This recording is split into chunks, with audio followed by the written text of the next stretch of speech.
i-check mo kung nagahangos. Ang pag-check ng nagahangos,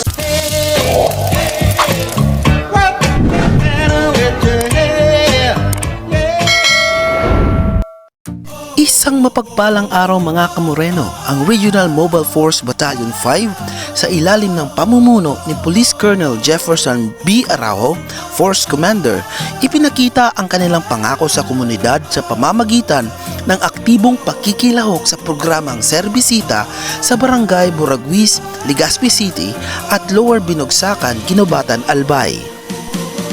Ang Serbisita ay isang kilusang sosyo-sibiko na nabuo mula sa dalawang salitang Bicol na serbisyo at bisita na isinalin bilang serbisyo at pagbisita.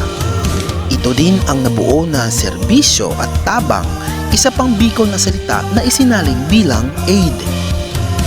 Tatlong salita kung kaya't nabuo bilang isang triumvirate ng socio-civic concept: service, visit, and aid.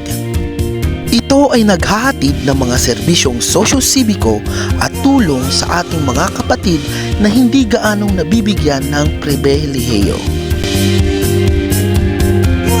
Ang RMFB 5 personnel ay nag-conduct ng External Cascading PNP Patrol Plan 2023, First Aid at libreng gupit.